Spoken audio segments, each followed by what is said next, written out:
வணக்கம்.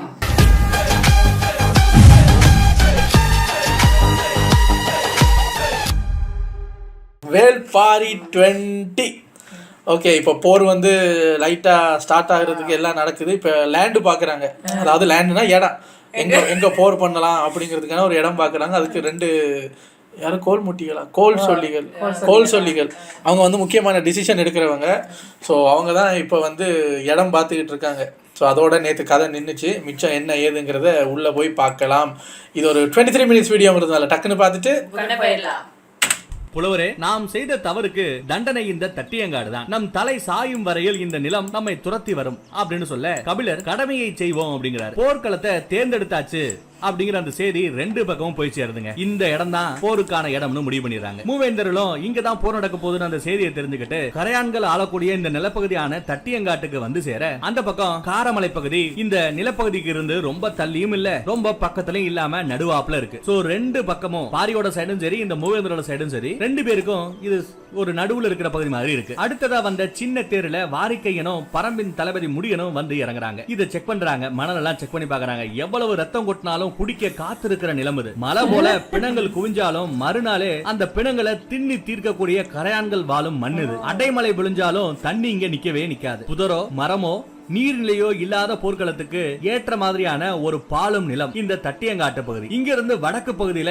வேந்தர்களோட படையும், தெற்கு பகுதியில பரம்போட படையும் அணிவகுக்கணும் அப்படின்னு திசைவேலர் சொல்ல, எல்லாரும் சுத்தியும் முத்தியும் பார்த்தபடியே இருக்காங்க. பகல்ல காலையில 5 மணிக்கு அப்பெல்லாம் விழிஞ்சிடும் போல போர் தொடங்கி சாயந்தரம் 5 மணி வரைக்கும் நாம போர் முடிச்சுக்கலாம். காலையில 5 மணி தொடங்கி சாயந்தரம் 5 மணி வரைக்கும் போர் பண்ணலாம். அதுதான அந்த போருக்கான காலம்னு முடிவாகுது. அடுத்து நம்ம மூவேந்தர் சைடுல இருந்து பயங்கரமா சண்டை போட்டுட்டு இருக்கிறது யாரு? நம்ம தளபதி கங்கை வாணன் தான். இப்போ வரைக்கும் நல்லா தான் அந்த பைய இந்த தட்டியங்காட்டு மண்ணை எடுத்து போரோட விதிகளை மீற மாட்டோம் அப்படின்னு நம்ம திசைவேலர் கிட்ட சத்தியம் பண்றான். அந்த பக்கம் தளபதியான நம்ம முடியணும். அது போலவே கபிலர் கையில அந்த மண்ணை கொடுத்து வாக்களிக்கிறாங்க. எமது தரப்பில் அளிக்கப்பட்ட அந்த வாக்குறுதி எதுவுமே மீறப்படாது, இது நான் அளிக்கும் உறுதி அப்படின்னு நம்ம திசைவேலர் கிட்ட சத்தியம் பண்ணி கொடுக்குறான். கபிலர் கிட்டையும் சத்தியம் பண்ணி கொடுக்குறான். இப்படி 2 பேருமே 2 பக்கத்து தளபதிகளுமே சத்தியம் பண்ணிட்டாங்க. அடுத்த நாள் போர் தொடங்க இருக்க, இங்க போர் நடக்க போற இந்த தட்டியங்காட்டை பத்தி தகவலை சேகரிக்க சொல்லி மையூர் கிளாருக்கு உத்தரவிடுற நம்ம கருங்கைவான அவங்க கிட்ட இருந்த 5 படை தளபதிகள் கூடயும் அவசர ஆலோசனையில இறங்குறாரு. போர் தொடங்கி எத்தனை பேரோட உசுர காவு வாங்க போகுதோன்னு கவலைப்படுற திசைவேலர் அவரோட குடிலுக்கு வந்து சேர,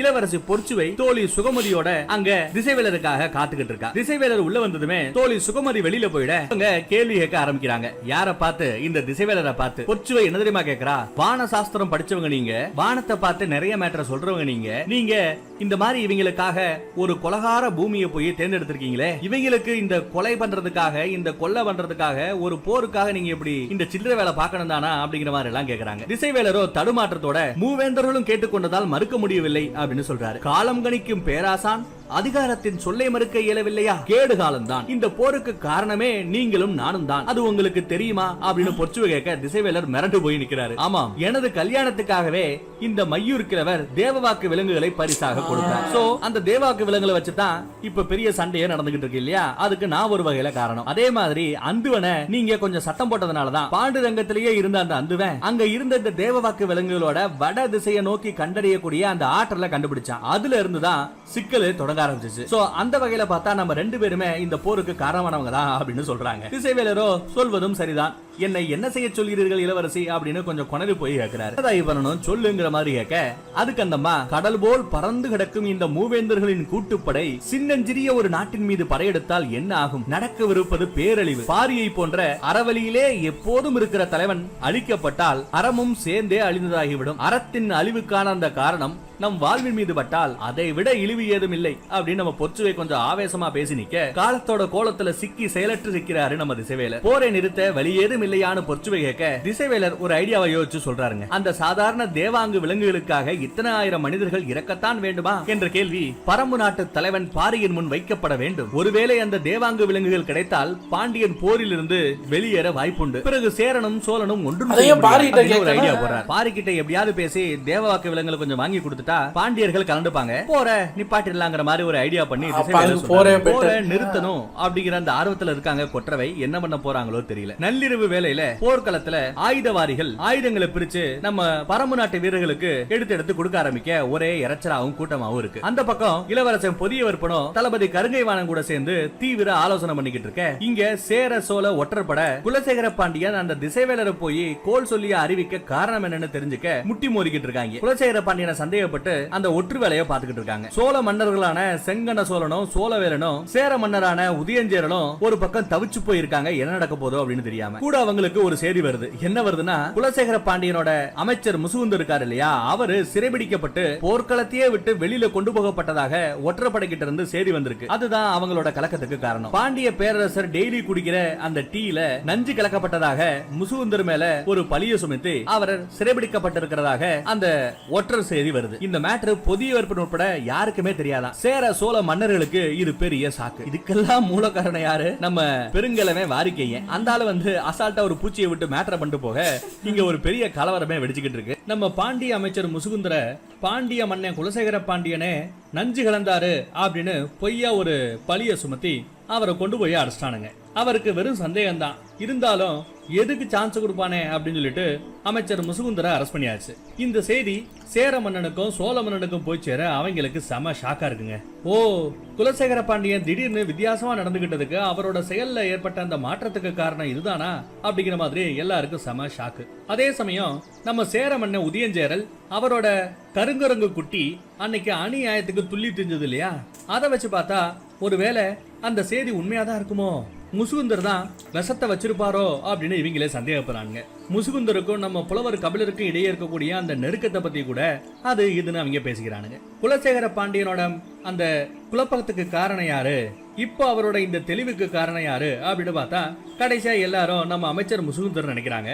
அவங்கள பொறுத்தளவுல அவங்களோட மனசுல இருந்த அந்த ஐயமெல்லாம் நீங்கி, அதே சமயம் வீரர்களோட கூடாரத்துல இருந்து பயங்கரமான சத்தம், எல்லா பேரும் போருக்கு ஆயத்தமாகிற அந்த சத்தங்களுக்கு கேட்க அவங்க குஷியாரானுங்க. ஒரு வழியா அன்னைக்கு நைட்டு முடிஞ்சு போய் அடுத்த நாள் காலையில சூரிய ஒளி, சூரிய கதிர் அப்படியே கடலுக்குள்ள இருந்து மேல எழும்புது. நம்ம திசைவேலர் அவரோட கூடாரத்தை விட்டு வெளியில வந்து தேர்ல ஏறாரு. மாணவர்கள் எல்லாரும் இவருக்கு முன்னாரே புறப்பட்டு போயிருந்தாங்க. இவரோட சிஷ்யங்கள ஒருத்தரான வளவன் குதிரையோட கடிவாளத்தை அப்படியே சுண்டி தேர ஓட்டுறான். பொதுவா இந்த வேளாளர் வெளியில வந்தா, இந்த திசைவேலர் வெளியில வந்தா பாக்குறது சூரியனை தான். ஆனா இந்த தடவை வழக்கத்துக்கு மாறா சூரியனை பார்க்காம சூரியனோட ஒளிபட்டு தேரோட நெல் கீழே விழும் பாத்தீங்களா, அந்த நிலையே பாத்துக்கிட்டு போறாரியா மனுஷன். இன்னும் ஒரு 3 மணி நேரத்துல போர் ஆரம்பமாக போகுது. இப்போ போருக்கான இடம் என்ன அப்படின்னு இவங்க சூஸ் பண்ணிட்டாங்க. எது? அந்த தட்டியங்காட்டு பகுதி.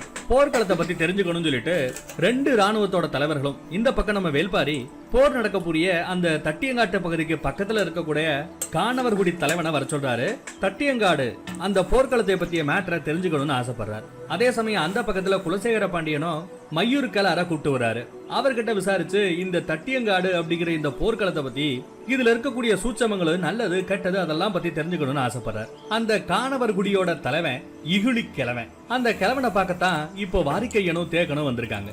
இங்க நம்ம வாரிக்கையனே பெரிய கிழவர். அவருக்கு என்ன ரொம்ப சந்தோஷம் அப்படின்னா, இந்த காணவர்களோட தலைவர் இருக்கார் பாத்தீங்களா, பேர் என்ன, இகுழி கிழவன், அவன் நம்ம வாரிக்கையனை விட வயசானாலாம், அதனால என்ன விட ஒரு வயசான பெருசு இருக்கியா அப்படின்னு சொல்லி அவர் சந்தோஷப்பட்டுக்கிறார். பார்த்தா அந்த இகிலி கிழமை எதுக்க வர 2 பேரும் கட்டி பிடிச்சுக்கிறாங்க. இவர் பேசுனது காதல கேட்டிருக்கும்னு நினைக்கிறேன். ஆமா உன் வயசுன்னு இல்ல, உங்க அப்பா வயசை விட எனக்கு வயசு கூட அப்படிங்கிறாரு இந்த இகிலி கிழமை. 2 பெருசுகளும் செட்டு சேர்ந்ததுமே சின்ன பையனான நம்ம தேக்கனை கண்டுக்கவே இல்லைங்க. ரொம்ப நாளைக்கு அப்புறம் இந்த 2 பெருசுகளும் பாக்குறதுனால நிறைய மனம் விட்டு சில மேட்டரை பேசிக்கிறாங்க.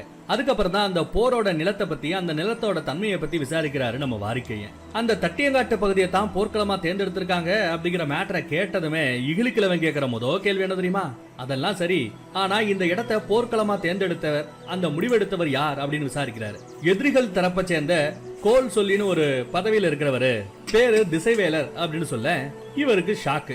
சரி அது இருக்கட்டும், எதுக்காக இந்த நிலத்தை அவர் தேர்ந்தெடுத்தாராமா அப்படின்னு கேட்கிறாரு. போரிடக்கூடிய இந்த 2 தரப்பு ராணுவங்க இருக்கு பாத்தீங்களா, அவங்க 2 பேரோட எல்லைக்குள்ளேயும் இல்லாத நிலமா இருக்கணும்னு அவர் ஆசைப்பட்டாரு. அதுக்காக தேர்வு செஞ்சிருக்கலாம் அப்படிங்கிற மாதிரி தேக்கன் சொல்றான். எப்பா மனுஷங்களுக்கும் சண்டைங்கிறீங்க, அப்போ மனிதர்களுக்குரிய இடத்துல தானே நீங்க 2 பேரும் போர் புரியணும் அப்படின்னு கேட்கிறாரு இந்த பெருசு.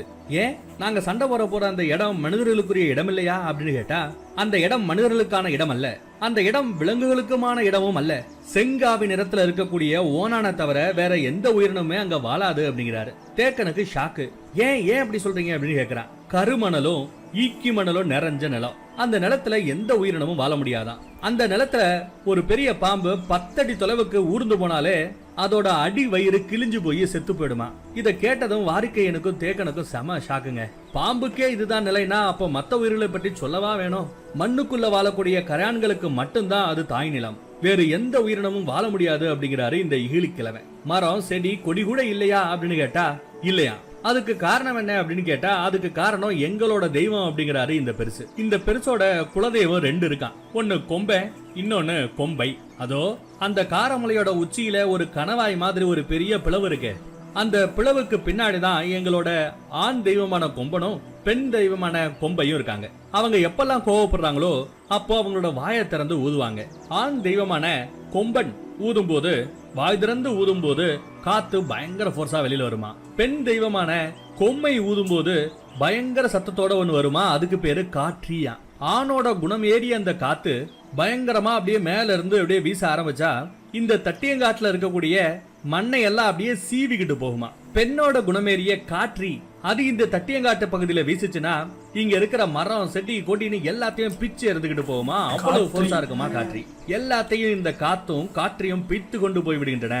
அதனாலதான் இங்க செடி கொடிகளே வளர்றது இல்லையா. புத்து மட்டும்தான் இருக்குமா, அதுவும் 1 முளை உயரத்துக்கு மட்டும்தான் இருக்குமா. அதுக்கு மேல இருக்கிறதையும் பேத்து எடுத்துட்டு போயிடுமா. பொதுவா மலையோட உச்சியில இருந்து ஒரு அணை கட்டியிருக்காங்க. அணையை திறந்து விட்டா மேல இருந்து தண்ணி படுபயங்கரமா கீழே வரும். வர்ற வழியில இருக்கிற எல்லாத்தையும் அரிச்சுக்கிட்டு போகும். கூழாங்கற்கள் மணல் அது இதுன்னு உடச்சுக்கிட்டு போகும். அதை நீங்க பாத்திருப்பீங்க.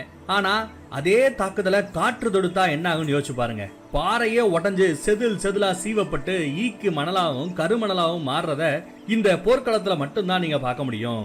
ஈக்கி மணல் அப்படிங்கிறது உடைபட்டு கிடக்கிற அம்பு மாதிரியா, அவ்வளவு ஷார்ப்பா இருக்கும்னு நம்ம இகிலிக்கிழவன் சொல்றாருங்க. வாரிக்கையனும் தேக்கனும் அவர் சொல்றத அப்படியே கண்ணி வைக்காம கேட்டுக்கிட்டு இருக்காங்க.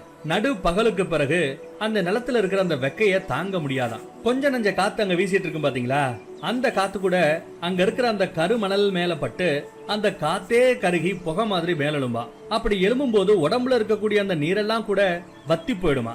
நான் வறண்டு போய் சண்டை போட்டுட்டு இருக்கிற நீங்க எல்லாம் வீழ்ந்துடுவீங்க அப்படிங்கிறாரு இந்த இகிலிக்கிழமை. கொலை நிலம் அப்படின்னு கேள்விப்பட்டிருக்கீங்களா, அந்த பொருள் இந்த நிலத்துக்கு தான் முழுமையாக பொருந்தும் அப்படின்னு இந்த டீடைல் எல்லாம் அந்த கிழமை சொல்லிக்கிட்டு இருக்கும் போது அப்பேற்பட்ட இந்த நிலத்திலையும் சண்டை போட்டு நம்ம ஜெயிக்கணும்னா என்ன பண்ணணும் அப்படின்னு சிந்தித்துக் கொண்டே தான் பேசிக்கொண்டு இருக்கிறார். பொழுது போய்கிட்டே இருக்கு. தட்டியங்காட்டை பற்றி இவங்க தெரிஞ்சு கொண்ட அந்த செய்தியின் அடிப்படையில ஆயத்த வேலைகளை உடனே செய்யணும். இருளிமேட்டுல நமக்காக வீரர்கள்லாம் காத்துட்டு இருப்பாங்க அப்படின்னு சொல்லி இவங்க 2 பேருமே அங்கிருந்து புறப்பட்டு போறாங்க.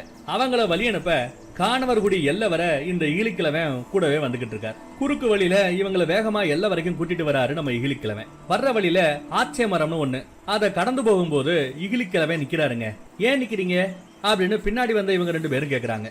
நல்லா உத்து பார்த்தா அந்த மர புதருக்குள்ள 2 கண்கள் மட்டும் தெரியுது. என்னடா அப்படின்னு பார்த்தா அந்த மர புதருக்குள்ள ஒரு பெரிய கிழவி உட்காந்துட்டு இருக்காங்க. என்னங்க வந்துட்டு இருக்கீங்க, யார் நீங்க அப்படின்னு விசாரிக்கிறா. ஒண்ணு இல்ல, அந்த பக்கத்துல ஈக்கி மணலா கிடக்குமே அந்த ஏரியால போர் புரியலாமா அப்படின்னு கேட்டு தெரிஞ்சு கொள்வதற்காக வந்திருக்கிறாங்க அப்படிங்கிறாரு இந்த இகிலிக்கிழமை. அந்த போர்க்கள மேடைய நாம எப்படி சொல்லுவோம், தட்டியங்காட்டு பகுதின்னு சொல்லுவோம். ஆனா இந்த ஊர்க்காரங்க அதை எப்படி தெரியுமா கூப்பிடுறாங்க, அங்க போனா சாவு நிச்சயம் அப்படிங்கறதுனால சாமேடு அப்படின்னு கூப்பிடுவாங்களா. உடனே அந்த கிழவி அந்த சாமேட்டிலேயே சண்டை போட போறீங்க அப்படின்னு கேக்குறா. ஆம் அப்படிங்கிறாரு இந்த இகிலிக்கிழமை. உடனே இந்த வயசான கிழவியும் என்னத்தையோ எடுத்து உருட்டுது. தாய் கிழவி உருட்டுதுங்க. உருட்டிட்டு நம்ம பசங்களை பார்த்து உங்களுக்கு வெற்றி கிட்டட்டும் அப்படின்னு வாழ்த்துறா. அப்ப நம்ம வாரிக்கையும் கேக்குறாரு, எங்க இடத்தோட பேர் வேற, நீங்க என்ன சாமேடுங்கிறீங்க அப்படின்னு விசாரிக்கிறாரு. அதுவா தம்பி, வேற ஒண்ணும் இல்ல, அங்கதான் சாவு பறவைன்னு ஒரு பறவை இருக்கு, அது முட்டை போடும். அந்த பறவைகளை நாங்க அங்க வச்சுதான் வேட்டையாடுவோம். அதனாலதான் அந்த இடத்த நாங்க சாமேடு அப்படின்னு கூப்பிடுவோம்னு விளக்கம் சொல்றாரு. சாவு பறவையா, அது என்ன சாவு பறவை அப்படின்னு நம்ம தேக்க விசாரிக்கிறான். சாவு பறவைங்கிறது பிரம்மாண்டமா இருக்குமா. அதை பார்த்தா மத்த உயிரினங்கள் எல்லாம் அலருமா. கன நேரத்துல கழுத்தையே வெட்டி எடுத்துக்கொண்டு காத்துல பறந்து போயிடுமா அப்படின்னு அவன் சொல்லும் போதே நம்ம ஆட்களுக்கு தெரிஞ்சு போச்சு. சாவு பறவைன்னு இவங்க சொல்றது வேற வேணும் இல்ல, காக்கா விரிச்சியத்தான் அப்படிங்கறத இவங்க புரிஞ்சுக்கிறாங்க. காக்கா விரிச்சி அங்கதான் முட்டை போடுமா அப்படின்னு அலறானுங்க. எந்த உயிரினமா இருந்தாலும் அதுக்கு சாவை காட்டிடக்கூடிய பறவை அது, அதனாலதான் அதுக்கு சாவு பறவைன்னு பேர் வச்சிருக்காங்க போல.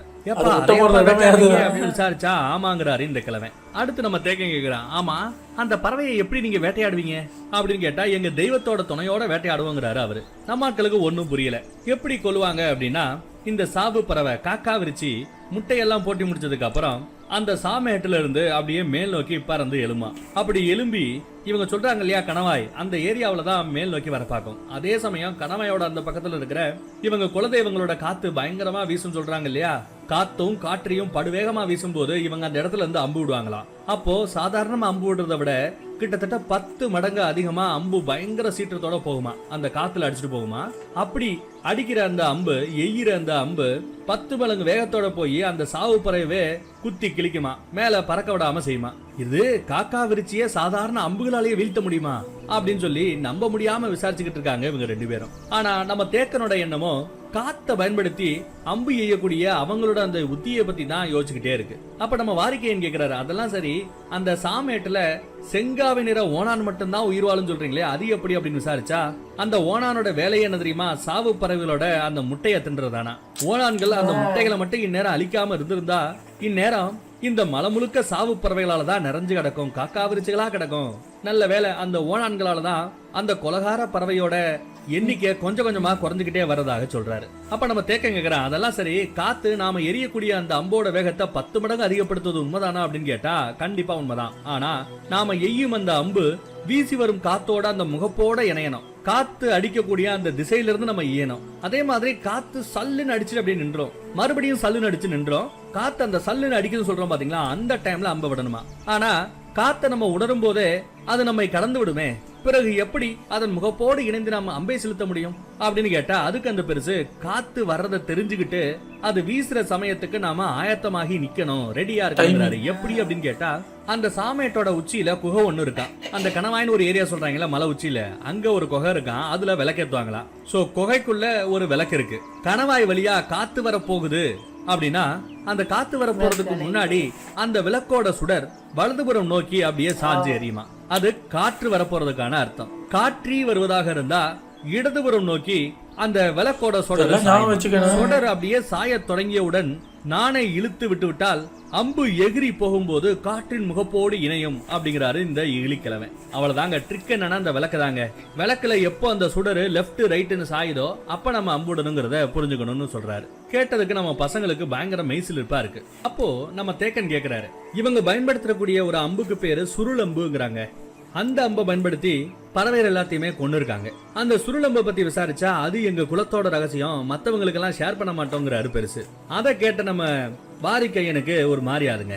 என்ன பண்றாப்ல, அதெல்லாம் சரி, ஒரு சின்ன டவுட் அப்படிங்கிறாரு. என்னங்க அப்படின்னு கேட்டா, அந்த ஓனாங்க எல்லாம் செத்து போச்சுன்னா காக்கா விரிச்சி பறவைகள் அந்த சாவு பறவைகளோட எண்ணிக்கை கூடிடும்ல அப்படின்னு சொல்ல, ஆமா அதை ஏன் இப்படி ஞாபகப்படுத்துறீங்க, அந்த ஒரு நிலைமை வந்தா எங்க கிராமமே அழிஞ்சு போயிடுங்கிறாரு அவரு. அப்படியா, இப்போ 2 பெரிய ராணுவம் போர் புரிய போகுது. காலாட்படை, தேர்ப்படை, குதிரைப்படை, யானைப்படைன்னு ஏகப்பட்ட படைகள் களத்துல இறங்க போது. இப்படி 2 பெரும் படை அந்த நிலத்துல சண்டை போட ஆரம்பிச்சா கீழே தரைக்கடியில வாழக்கூடிய அந்த ஓணான்கள் எல்லாம் கால்ல மிதிபட்டே செத்து போயிடுமே. இந்த போர் முடியறதுக்குள்ள அங்க ஒரு ஓணான் இருக்காது, மொத்த ஓணான் இனமே அந்த இடத்துல அழிஞ்சு போயிடும். அதுக்கப்புறம் அந்த காக்கா விரிச்சிகள் வைக்க போற முட்டையை தின்றதுக்கு ஓணான்களே இருக்காதே. ஒரு வருஷத்துல அந்த பறவைகளோட எண்ணிக்கை பல மடங்கு கூடிடுமே அப்படின்னு அந்த சந்தேகத்தை கிளவ மிரண்டு போறாருங்க. ஐயா என்னையா அப்படி சொல்றீங்க, அந்த மாதிரி ஒரு நிலைமை நடந்துடக்கூடாது, ஓணான்களை காப்பாத்த வேற வழியே இல்லையா, நீங்க அந்த ஓணான்களை காப்பாத்துறதுக்கு வழி சொன்னீங்கன்னா நான் அந்த சுருளம்ப பத்தி அந்த ரகசியத்தை சொல்றேன் அப்படின்னு சொல்றாருங்க. அப்படி வாயா வலிக்குங்கிற மாதிரிதான் நம்ம பார்த்தாரு. அதுக்கு முன்னாடி நம்ம வாரிக்கையை சொல்றாப்ல, அதெல்லாம் சரிங்க, ஆனா போரை எங்களால தடுக்க முடியாது, போர் கண்டிப்பா நடந்துதானே தீரப்போகுது அப்படின்னு சொல்ல, போர் நீங்க நடத்திக்கங்க, குதிரையை கூட கொண்டு வாங்க, ஆனா எக்காரணத்தை கொண்டு யானைகளை மட்டும் அந்த நிலத்துல நீங்க இறக்கிடாதீங்க. யானைகள் இறங்குச்சுன்னா ஓணான் குலமே அழிஞ்சு போயிடுறதுங்கிறது உறுதியாயிடும். மீதி படையை நீங்க பயன்படுத்தும் போது எங்களுக்கு ஒன்னும் பெருசா பிரச்சனை இருக்காது, நாங்க சமாளிச்சுப்போங்கிற மாதிரி இந்த கிழவன் சொல்றாருங்க. யானைய போர்ல பயன்படுத்தாதீங்க அப்படின்னு ஒரு ரிக்வெஸ்ட் வைக்கிறாரு நம்ம இகிலிக்கிழவன். வாரிக்கையே இதை எதிர்பார்க்கல. ஆனா போர்க்களம் தொடர்புடைய அந்த முடிவையும் யார் எடுத்துக்கிட்டு இருக்கா, இப்போ போர்க்களம் சம்பந்தப்பட்ட முடிவை எடுக்கிறது பாரியும் தேக்கனும் முடியணும் தான். அதனால தேக்க எங்க இருக்கானேன்னு சொல்லிட்டு தேக்கனோட முகத்தையே ஏறிட்டு பார்த்து கொண்டு இருக்கிறார். எடுக்க போற அந்த முடிவோட முக்கியத்துவத்தை உணர்ந்தபடி ஆழ்ந்து சிந்தித்துக் கொண்டு இருக்கிறார் நமது தேக்கன். சரி, யானை போற இந்த தட்டியங்காட்டில் நடத்தாமல் நாங்க தவிர்க்க பார்க்க பாதுகாக்கிறோம் அப்படின்னு வாக்கு கொடுக்கிறாரு. ஈகிலிக்கிழவனும் சந்தோஷப்படுறான், நன்றி சொல்றான். அடுத்து அந்த சுருளம்ப பத்திய ரகசியத்தை சொல்றாங்க. சுருளம்பு அப்படின்னதும் ஏதோ சுருண்டு சுருண்டு ஒரு அம்பு இருக்குமோ அப்படின்னு தப்பா நினைச்சிடாதீங்க. அந்த அம்போட மகத்துவம் என்ன தெரியுமா?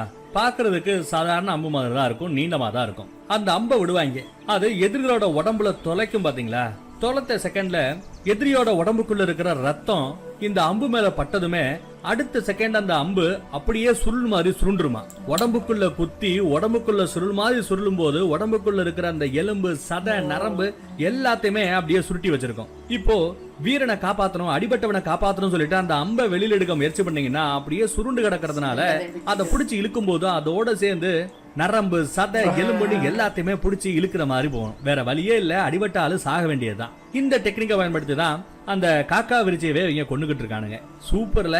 அந்த சுருளம்பை எப்படி செய்யறோம் அப்படிங்கிற அந்த மேட்டரையுமே இவங்களே சொல்றாங்க. சுருளம்ப இரும்பு ஆலையில போய் எல்லாம் அவங்க செய்யறது இல்ல. பொதுவா பாறைகளுக்குள்ள நுழைந்து கிடக்கக்கூடிய வேறு, அந்த வேருக்குரிய மரம் பட்டு போகும்போது வேரும் பட்டு போய் செத்து போயிடும். ஆனா ஊழிப்பாறைன்னு ஒரு பாறை இருக்கான், அதுக்குள்ள ஓடக்கூடிய எந்த மரத்தோட வேரா இருந்தாலும் மரம் பட்டு போனா கூட அந்த ஊழி பாறைக்குள்ள இருக்கிற வேறு எதுவும் ஆகாதான், உசுரோட இருக்குமா. அந்த பாறையோட சக்தி ஏறி போய் அந்த உயிருள்ள வேறு பாறை ஈக்கி மாதிரி, இரும்புல செஞ்சிருக்கிற ஈட்டிய பாத்திருப்பீங்கல்ல, அதே மாதிரி பாறையால செய்யப்பட்ட ஈக்கின்னு நினைச்சுக்கோங்களேன். எவ்வளவு ஷார்ப்பா இருக்கும். அதுல அந்த வேரோட குணமும் ஏறி போயிருக்கும். அந்த வேருக்கு பேர் தான் கல்லூரி வேர். அந்த வேரோட குணாதிசயம் என்னன்னா, பொதுவா நல்லா ஈட்டி மாதிரி அம்பு மாதிரி நீண்டு கிடக்கும். வேன்ற சைஸ்ல நம்ம கட் பண்ணி எடுத்துக்கலாம், நல்லா சீவி கூர்மையாக்கிக்கலாம். அந்த வேர்ல தண்ணி பட்ட அடுத்த செகண்ட் அப்படியே சுருள் மாதிரி சுருண்டு போயிடுமா. அந்த வேர்ல இவங்க அம்பு பண்ணி அத மனுஷ உடம்புக்குள்ள தொலைச்சு தண்ணிக்கு பதிலா ரத்த துளிகள் அது மேல படும்போது அப்படியே சுருண்டு காக்கா விரிச்சியா இருந்தாலும் சரி, எதிரில வீரங்களா இருந்தாலும் சரி, எல்லா பேரையுமே சாகடிச்சிடக்கூடிய அந்த யுக்தியை தான், அந்த அம்பத்தான், அந்த வேரத்தான் இவங்க சுருளம்புங்கிறாங்க. அந்த மிகப்பெரிய ரகசியத்தை சொல்ல பசங்களுக்கு சந்தோஷம். இதுல இன்னொரு முக்கியமான ஒரு சிறப்பான அம்சம் என்னன்னா, பொதுவா ஒரு வில்லுல ஒரு அம்பை வச்சு எறிவாங்க, இல்ல 2 அம்பை வச்சு எறிவாங்க. ஆனா இந்த சுருளம்பை பயன்படுத்தும் போது ஒரே வில்லுல ஒரே நேரத்துல 6 அம்புகளை எய்ய முடியுமா. அப்படி நீங்க 6 அம்புகளை ஒரே ஷாட்ல எரியதா இருந்தா வில்லோட கணத்துல 1/3 பகுதியா இந்த 6 அம்புகளோட மொத்த கணமும் இருக்கணுமா. அதாவது லட்சே வில்லோட கணம் ஒரு 600 கிராம் இருக்குன்னு வச்சுக்கோங்க. அதுல 1/3 பங்குனா 200 கிராம். மொத்தம் 6 அம்பு வைக்க போறோம். அந்த 200 கிராம் டிவைட் பை 6 அம்பு அப்படின்னு எடுத்துக்கிட்டா ஒவ்வொரு அம்பு வந்து ஒரு 30 கிராம்ல இருந்து 35 கிராம்ல தான் இருக்கணும் அந்த அம்போட வெயிட். அந்த மாதிரி இருக்கிற பட்சத்துல ஒரே வில்லுல 6 அம்புகளை எய்கிறது சாத்தியம் அப்படின்னு பேசிட்டு வராங்க. ஆல்மோஸ்ட் இவங்க குதிரை நிக்கிற அந்த இடம் வரைக்கும் வந்துட்டாங்க. இதுக்கப்புறம் இவங்க இங்க இருந்து அவங்க சொந்த ஊர் நோக்கி போக வேண்டியதுதான். அதே சமயம் நம்ம ஆளுக கிட்ட தான் குறுங்காது முயலோட அந்த ரத்தத்துல தேய்ச்ச அந்த நானோட தான் இவங்க வில்லு வச்சிருக்காங்க. அந்த வில்லுல இந்த கல்லூலி அம்புகளை இந்த சுருளம்ப வச்சு எய்தா காற்றது அப்படியே சுமந்து கொண்டு போச்சுன்னா, எதிரிக உடம்புல அது குத்துச்சுன்னா, எதிரிகளோட உடம்புல இருக்கிற அந்த ரத்த துளிகள் அந்த அம்புல பட்டுச்சுன்னா என்ன ஆகும் அப்படிங்கிற அந்த பிரளயத்தை நினைச்சு பாக்குறாங்க. வானமே அப்படியே சிவப்பா மாறுது. இந்த அம்புகள் எல்லாத்தையும் நாங்க நிறைய தயார் பண்ணி வச்சிருக்கிறோம். உங்களுக்கு போதுங்கிற அளவுக்கு தேவையான அம்புகள் அனைத்துமே நாளை அதிகாலையில் உங்களுக்கு கிடைக்கும் அப்படிங்கிறாரு நம்ம ஈகிலிக்கிழமை. இவங்களும் ரொம்ப நன்றி சொல்லிட்டு அந்த குதிரையில ஏறி கிளம்புறாங்க. அந்த பக்கம் நம்ம ஆசான் முரியன் இருக்காரு இல்லையா, அவரு ஒரு யோசனையில இருக்காருங்க. போர்க்களத்துல நம்ம வீரர்கள் சண்டை போட்டுக்கிட்டு இருப்பாங்க. அவங்களுக்கு அப்பப்போ தண்ணீர் தாகம் ஏற்படும். தண்ணியை கொண்டு போய் மோந்து கொடுத்துட்டு வர முடியாது. பொதுவா காடுகளுக்குள்ள போர் நடக்கிற மாதிரி இருந்தா ஓரவத்தி கொடின்னு ஒரு கொடி இருக்குமா. அந்த கொடியோட மேலையும் கீழையும் ஒரே நேரத்துல வெட்டணும்னா, ஒரு முளை அளவுக்கு ஒரு கொடியை வெட்டணும்னா அதுல 3 ஆளு தண்ணி குடிக்கிற அளவுக்கு போதும் அளவு தண்ணி இருக்குமா. ஆனா இப்ப இவங்க போர் புரிய போறது ஒரு சமவெளி நிலப்பகுதி, செடிகொடிகள் எதுவுமே இல்லாத ஒரு இடம். அங்க எப்படி பசங்களுக்கு தண்ணி கொடுக்கறது அப்படின்னு யோசிக்கிறாரு. அப்புறம் நீர்வேலி படர்கொடி அப்படின்னு ஒரு கொடி இருக்கா. அந்த நீர்வேலி கொடிகளை வெட்டி வர சொல்றாரு. அந்த கொடிகளை வெட்டி எடுக்க இரவோடு இரவா ஆட்கள் அந்த பக்கம் போய்கிட்டு இருக்காங்க. இந்த பக்கம் நம்ம பசங்களும் பாருகிட்ட வந்தாச்சு. அவங்க கேள்விப்பட்ட அந்த கல்லூரி வேர் அம்பு சுருளம்ப பத்தி பாரிக்கிட்ட சொல்ல, பாரி அதை கேட்டு வியந்து போறாருங்க. இப்படியும் ஒரு அம்பு இருக்கிறதா அப்படின்னு வியந்து பாராட்டுறாரு அந்த உலத்தை பத்தி. கருமணல், ஈக்கி மணல், அதுகளோட தன்மை என்ன அப்படின்னு நம்ம கிழவன் சொன்னதெல்லாம் எடுத்து சொல்றாங்க. அந்த மணல் ஈக்கிகளை நம்மளோட ஆயுதமா மாற்றுவது எப்படி அப்படின்னு சிந்திக்கிறாரு நம்ம பாரி. இருளு கிழவன் சொன்ன அந்த ஒவ்வொரு சொல்லுல இருந்து நம்ம முரியனாசான் காக்கக்கூடிய மருந்துகளை கண்டுபிடிக்க முயற்சி பண்ணுவார். வேல்பாரி தாக்கக்கூடிய ஆயுதத்தை உருவாக்க முயற்சி பண்ணுகிறார். ஆனா அவங்களுக்கு கிடைத்த நேரமோ ஒரு ராத்திரி பொழுது மட்டும்தான். ஆனாலுமே அவங்களால அவங்களோட பிளானை செயல்படுத்த முடியுது. ஒரு புதிய ஆயுதத்தை பத்தி அவங்க தெரிஞ்சுக்கிட்டாங்க இல்லையா, அந்த நாலேஜே அவங்களுக்கு ஒரு பயங்கரமான பலத்தை கொடுக்குது. நம்ம பசங்களுக்கு களத்துல போய் சண்டை போடுறது அப்படிங்கிறது கொஞ்சம் புதுசுதான். தாக்குதல் நடத்துறது மட்டும் இல்லாம டீம் ஒர்க் அப்படின்னு சொல்லுவோம் பாத்தீங்களா, ஒருங்கிணைப்பு முக்கியம். ஒருத்தருக்கு ஒருத்தர் ஒத்தாசையோட சண்டை போடுறது முக்கியம். அதை உருவாக்குறதுக்கு என்னடா வழி அப்படின்னு நம்ம பாரியும் யோசிக்கிறார். அடுத்து என்ன ஆகும் மீதிய நாளைக்கு பாப்போம். போர் தொடங்கின வாடு இல்லையே, ஆயுதம் தான் நடந்துட்டு இருக்கு. அதுவும் ஆயுதம்லாம் பயங்கரமா இருக்கு. இல்லை அதான் இது வந்து 25 minutes வீடியோ, பட் அது அப்படியே போனதில் நமக்கு டக்குன்னு முடிஞ்ச மாதிரி இருக்கு. இது என்னன்னா இப்படி இந்த ரைட்டிங்கில் ஒரு விஷயமா டீட்டெயிலாக சொல்கிறாங்க. என்னென்னா நமக்கு இப்போ இந்த சுருள் அம்பு அந்த வேறு இந்த வேறுங்கிற டீட்டெயில் எல்லாம் பொறுமையாக நமக்கு சொல்கிறாங்க. ஏன்னா இப்போ கதைக்காலம் போருக்குள்ளே போன உடனே அங்கே வந்து இப்போ சுருள் அம்பை தூக்கி எரிஞ்சாங்க பாருங்க அப்படின்னுட்டு, சுருள் அம்புன்னு கிளாஸ் எடுக்க முடியாது. எல்லாத்தையும் சொன்னா அப்ப அங்க சுருள் அம்பை வச்சு எரிஞ்சாங்கன்னா அப்ப அங்க என்ன நடக்கும்னு நமக்கு தெரியணும். அங்க அந்த தீக்களியை பற்றி சொன்னதுனாலதான், தீக்களிக்கு ஒரு தனி லெசன் எடுத்ததுனாலதான் இதுல சொல்லி இந்த சண்டை டைம்ல தீக்களி அப்படின்னா நமக்கு புரிஞ்சிச்சு. ஸோ இது ரைட்டிங் பேட்டர்ன். அதனால இப்ப நமக்கு கிளாஸ் எடுத்துக்கிட்டு இருக்காங்க. அது இது அந்த மண் என்ன செய்யும் 4-5 பேர் தான் மறந்து போச்சு, அது அப்ப ஞாபகம் வரும். ஸோ அந்த பறவை முட்டை போடுற இடம், அந்த முட்டையை சாப்பிடுறோம் நான் அப்படிங்கிற விஷயம் எல்லாம் பறவை ஆரம்பத்துல சொல்லி வச்சாங்க. அதான் ஏதாவது வரும். எனக்கு என்னன்னா சீக்கிரம் போர் ஆரம்பிங்க, அதுல பாரி என்ன மாதிரி யுக்தியெல்லாம் யூஸ் பண்றாரு அப்படிங்கிறத கேட்கணும் போல இருக்கு. நல்லா இருக்கு. இன்னொரு இரவு பொழுதுக்குள்ள புது நாலேஜ் ஒன்று வந்திருக்கு. அதை இதெல்லாம் பண்ணணும். பார்ப்போம். நல்லா இருக்கு. நாளைக்கு 21 வந்து சந்திக்கிறேன். Take care. பாய்.